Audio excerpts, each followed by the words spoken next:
नमस्कार दर्शक बंधु। संस्कृति समीक्षार यही अध्याय को आपन को स्वागत करुच्ची। मु मानस रथ।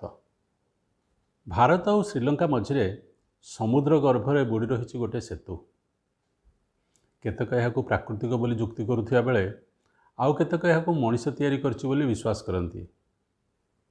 भारतर प्रतिरक्षा को गुरुत्व दे एटी को भांगीदेवा उचित ना भारतर संस्कृति सह जड़ित यह सेतु को सुरक्षा करने उचित से नहीं लगी रही विवाद। यही सेतु उपरे अधिक गवेषणा यही निकटरे केंद्र सरकार national institute of oceanography NIO को मंजूरी देइछन्ति। समुद्र भितर रही से विवादीय सेतु संपर्क में आसंतु आलोचना करबा यही अध्याय।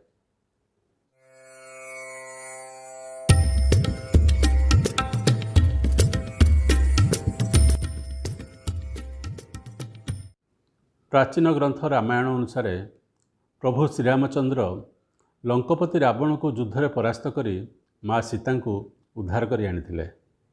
बानर सेना सह लंकागढ़ जिबा बेले बाट उगाड़ी समुद्र। समुद्र भितर बाट छाड़िया प्रभु श्रीरामचंद्र वरुणदेव को प्रार्थना करथिले। किंतु 3 दिन प्रार्थना करिया परे मध्य वरुणदेव न शुणिबारु समुद्र को सुखई देवा प्रभु श्रीरामचंद्र धनुरे तीर संजोग करिया बेले वरुणदेव प्रकट होई समुद्र में सेतु बांधिया को परामर्श देते। वरुणदेव परामर्श क्रमे प्रभु श्रीरामचंद्र समुद्र में एक सेतु बंधाई। विश्वकर्मा वंशज नलंक कारीगरी विद्यार यह निर्माण होता।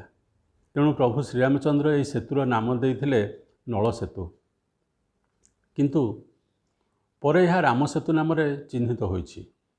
वाल्मीकि रामायण, स्कंद पुराण, विष्णु पुराण, अग्नि पुराण, ब्रह्म पुराण एवं कालिदास रचित रघुवंशम काव्य इत्यादि यही नल सेतु बा राम सेतु संपर्क में विशद वर्णना रही। रामचंद्र समुद्र सुखाई देवाई जोठी धनुरे तीर संजोग करथिले से स्थान को धनुष्कोटी कहगला। प्रभु श्रीरामचंद्र भारतर लंकागढ़ जावाई ये सेतु निर्माण कराइथिले बोली भारतीय विशेषकर हिंदू माने विश्वास करती। किंतु मुसलमान, ख्रीष्टियान और पाश्चात्य जगत विश्वास करती जे पृथ्वी को आसीथिबा प्रथम मनीष आदाम सिंहलू भारत को समुद्र रे यही सेतु उपर दे आसथिले। तेणु सेमाने याकू आदाम्स ब्रिज बोली कहती। यही सेतु उपरे एबे प्राय 3 फुट उच्चर समुद्र जल रही। केतेक गवेषक ये प्राकृतिक बोली जुक्ति करती। अन्य पक्षरे एठारे बालीबंध उपरे थिबा पत्थर प्राय 7000 वर्षर पुराणा और एठारे थिबा बाली प्राय 4000 वर्षर पुराणा होइथिबा कथा किछि पाश्चात्य वैज्ञानिक दाबी करती। सेपटे रामायण रे अनेक घटना वर्णना करा जायछि एवं सेही समय ग्रह, राशि, नक्षत्र मानक स्थिति संपर्क में मध्य सूचना दिया जायछि। तेबे ग्रह, राशि, नक्षत्र मानक स्थिति उपर गवेषणा करुथिबा केतेक कंप्यूटर विज्ञानी प्लानेटोरियम गोल्ड सॉफ्टवेयर उपयोग करी ग्रह, राशि और नक्षत्र मानक स्थिति जानिपारिछन्ति जे रामायण रचना काल और एथिरे वर्णना करा जायथिबा घटनावली मध्य प्राय 7000 वर्षर पुराणा। तेणु यही सेतु जे रामायण कालर निर्माण एक कथा को संपूर्ण अस्वीकार करिहेबनी। अन्यपटे केतेक शास्त्रज्ञ मतरे कलिजुगर 2 गुण द्वापर, 3 गुण त्रेता और 4 गुण सत्ययुग भोग हुए। अवश्य से हिसाब रे हिसाब कले राम सेतु आहुरी पुराणा कालर निर्माण बोली कहा जाय परिबो। तेबे राम सेतु को भांगी एई बाटरे बड़ बड़ जहाज चल प्रचल कला भली केनाल सृष्टि करने उद्देश्य 1955 मसीह भारत सरकार डॉक्टर ए रामस्वामी मुदालियार अध्यक्षतार सेतु समुद्रम परियोजना कमिटी गठन करथिले। परवर्ती समय विभिन्न कमिटी गठन करा जाय रिपोर्ट मान संग्रह करा जायथिला और दीर्घ 50 वर्ष पर 2005 मसीहा जुलाई 2 तारिख रे भारतर तत्कालीन प्रधानमंत्री डॉक्टर मनमोहन सिंह सेतु समुद्रम योजनार शिलान्यास करथिले। प्राय 2500 कोटी टंकार ए केनाल प्रकल्प पई सुएज केनाल प्राधिकरण सह भारत सरकार बुझामणा पत्र मध्य स्वाक्षर करथिले। यापरे एठारे जोरदार खनन कार्य आरंभ होइतिला। सरकार को यह प्रकल्प काम को दक्षिण भारतीय राज्य माने स्वागत करथिले। किंतु याको विरोधी राजनैतिक दल और विभिन्न संगठन पक्षर तीव्र विरोध करा जायतिला एवं मामला जाई सुप्रीमकोर्ट रे पहुंचीथिला। ସୁପ୍ରିମକୋର୍ଟ ସ୍ଥଗିତାଦେଶ ଜାରି କରି ଉଭୟ ପକ୍ଷର ଶୁଣାଣି କରିଥିଲେ। ଶେଷରେ ରାମ ସେତୁର କୌଣସି କ୍ଷତି ନ ପହଞ୍ଚାଇ ଓ ପର୍ଯ୍ୟାବରଣକୁ ଦୃଷ୍ଟିରେ ରଖି କାର୍ଯ୍ୟ କରିବାକୁ ସୁପ୍ରିମକୋର୍ଟ ଭାରତର ସରକାରଙ୍କୁ ନିର୍ଦ୍ଦେଶ ଦେଇଥିଲେ। ବର୍ତ୍ତମାନ ଆସନ୍ତୁ ନଜର ପକାଇ ନେବା ଏହି କେନାଲ ହେଲେ ଲାଭ କ'ଣ ହେବ। ଏହି କେନାଲ ହେଲେ ୟୁରୋପ ଓ ମଧ୍ୟପ୍ରାଚ୍ୟ ଦେଶ ସହ ଭାରତର ଆନ୍ତର୍ଜାତୀୟ ବାଣିଜ୍ୟ ବୃଦ୍ଧି ପାଇବ, ସମୁଦ୍ର ଉପକୂଳ ରାଜ୍ୟଗୁଡ଼ିକର ବ୍ୟବସାୟ ବଢ଼ିବ ଓ ଆର୍ଥିକ ଅଭିବୃଦ୍ଧି ଘଟିବ।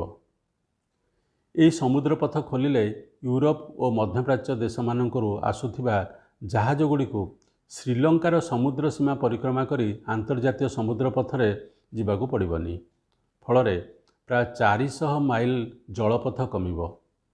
ଏହି ବାଟ ଦେଇ ପ୍ରାୟ 2000 ଜାହାଜ ଯିବା ଆସିବା କରିବ।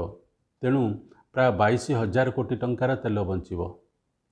ଏହି ପଥରେ ଯାତାୟାତକାରୀଙ୍କର 36 ଘଣ୍ଟା ସମୟ ବଞ୍ଚିବ। ଭାରତରେ ବଡ଼ ଧରଣର ବନ୍ଦର ସୃଷ୍ଟି ହେବ।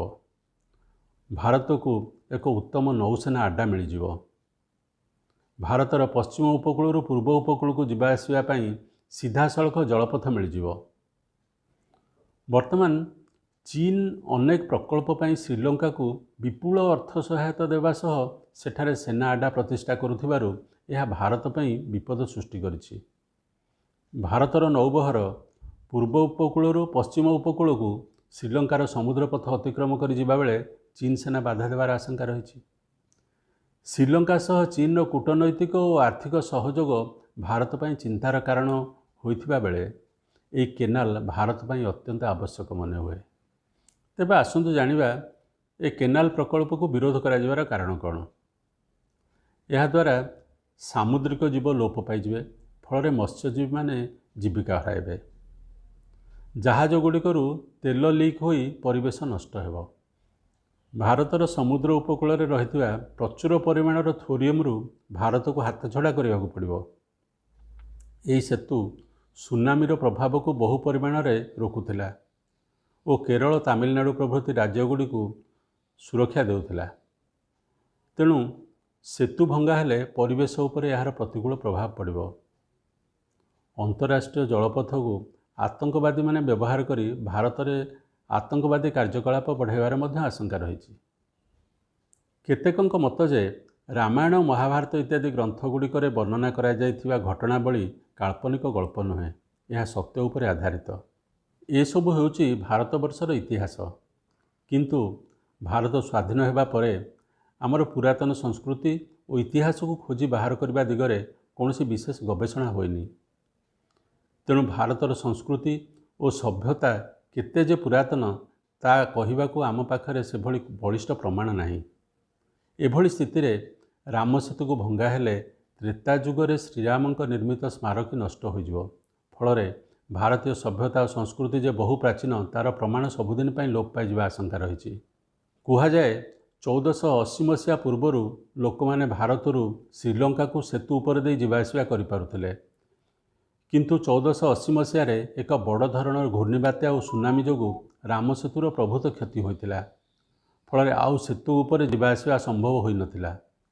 ଏଭଳି ପରିସ୍ଥିତିରେ ଭାରତର ସ୍ୱାର୍ଥ ପାଇଁ ଏହି ସେତୁକୁ ଭଙ୍ଗାଯିବ ନା ତାକୁ ସୁରକ୍ଷିତ କରି ରଖାଯିବ, ତାହା NIOର ରିପୋର୍ଟ ଓ ଭାରତ ସରକାରଙ୍କ ନିଷ୍ପତ୍ତି ପରେ ହିଁ ସ୍ପଷ୍ଟ ହୋଇଯିବ। ତେବେ ଏହି ରାମ ସେତୁ ଉପରେ ଆପଣଙ୍କର ବିଚାର କ'ଣ ଆମକୁ କମେଣ୍ଟ କରି ଜଣାନ୍ତୁ। ଆଜି ପାଇଁ ଏତିକି। ପୁଣି ଆସିବି ଗୋଟିଏ ନୂଆ ଅଧ୍ୟାୟରେ ଗୋଟିଏ ନୂଆ ବିଷୟବସ୍ତୁକୁ ନେଇ। ଧନ୍ୟବାଦ।